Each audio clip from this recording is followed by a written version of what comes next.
ও প্রতিদিনের মতন ডেলি যে লাইভ আমার সেটা আজ একটু শেয়ার করলাম। গুড মর্নিং বন্ধুরা, তোমরা সবাই কেমন আছো? আশা করি তোমরা সবাই খুব ভালো আছো, আমরাও ভালো আছি তোমাদের আশীর্বাদে। তো যাই হোক, এখন বাজে সকাল 10টা। সকালে উঠে কিচেন রুমে যাওয়ার আগে ফ্রেশ হয়ে আগে ভগবানকে সেবা করি, কারণ সকালে ঘুম থেকে উঠে আগে ঠাকুর না খাওয়ি নিজে ব্রেকফাস্ট করি না। আর এই যে দেখছো একটা গাছ, মানি প্ল্যান্ট গাছ, এটা আমার নিজের হাতেই লাগানো গাছটা বলতে পারো। আর এই যে সকালের ওয়েদারটা ভীষণই সুন্দর। আর এই ওয়েদারটা কিন্তু সবসময় থাকে না, মানে সকালের ওয়েদারটা এরকম যদিও বা থাকে, ঠিক তারপরে 12টা বা 1টা নাগাদ করে বৃষ্টি নামে। তবে এখানের ওয়েদার বলতে পারো খুবই ভালো ওয়েদার। তো চলো ব্রেকফাস্টটা সকালের আমি করে নিই। আর একটা জিনিস কি বলো তো, খুব মিস করি যে বিয়ের আগে যখন পাশে মা থাকতো তখন মাই আমাকে সমস্ত জিনিস খাইয়ে দেওয়া থেকে শুরু করে টিফিন করে দেওয়া। এখন হয়তো সেটা হয় না। তো দেখো, সবার লাইফস্টাইল তো একভাবে যায় না। তো যখন যেরকম তখন সেরকম। তবে হ্যাঁ, মিথ্যে কথা বলবো না, শুভ আমাকে মানে অফিস যাওয়ার আগে সকালবেলা ম্যাক্সিমাম টাইমই ওই আমাকে রান্নার বেলার দিকে যে আমার রান্নাটা হবে সেই রান্নার সমস্ত এনাজ বলো, ওই আমাকে সমস্ত জিনিস কেটে কুটে দিয়েই যায়। দেন আমি বলতে পারো একটু ঘুম কাতুরে ও অফিস চলে যাওয়ার পরে আমি ওই 10টা 10:30 নাগাদ করে উঠি। আর দেখো, দুজন তো মানুষ, এমন হ্যাবক তো কিছু কাজ নেই। তো যেটুখানি কাজ আছে না কেন সেটা আমি ঘুম থেকে উঠে টুকটাক করে আমি করতে থাকি।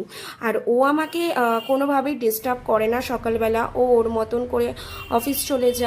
তো যাই হোক, আর একটা কথা বলছি, অনেকেরই না কোশ্চেন যে আমি ব্যাঙ্গালোর থাকি কি না। হ্যাঁ, আমি ব্যাঙ্গালোরই থাকি, তবে আমার বর জবের সূত্রে, আমার বর যেহেতু বাইরে আর কি জব করে, তো তার সূত্রেই আমি থাকি ব্যাঙ্গালোরে।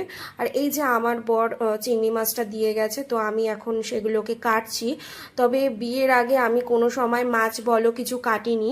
তো মা কাটতো দেখতাম, আমি কোনো সময় চিংড়ি বলো কোনো মাছে আমি হাত দিতাম না।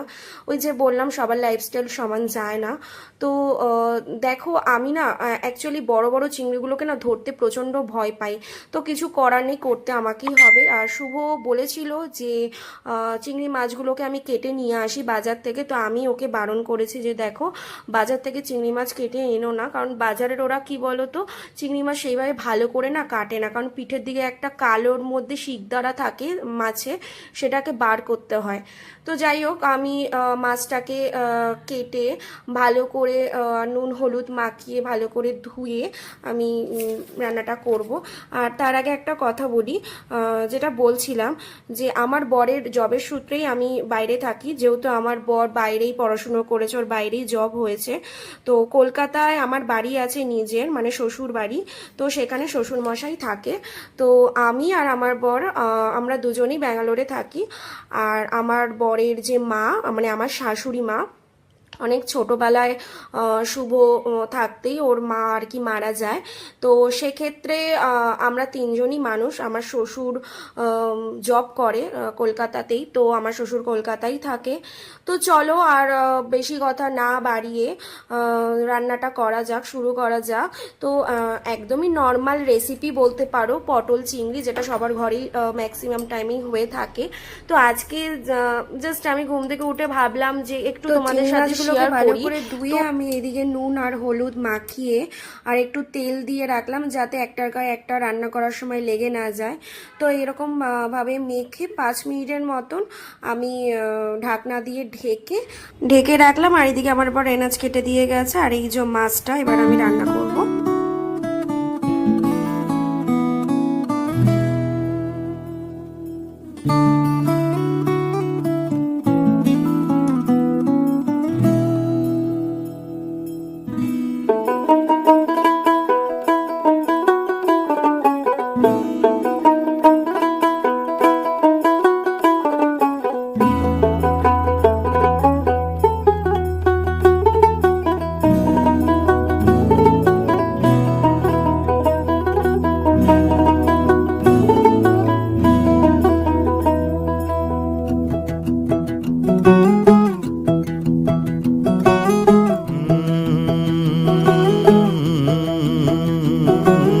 कागज के दो पंख लेके उड़ा चला जाए रे जहाँ नहीं जाना था ये वहीं चला हाय रे उम्र का ये ताना बाना समझ न पाए रे जुबां पे जो मोह माया नमक लगाए रे के देखे न भाले न जाने न दाए रे দিশাহারা কেমন বোকা মনটা রে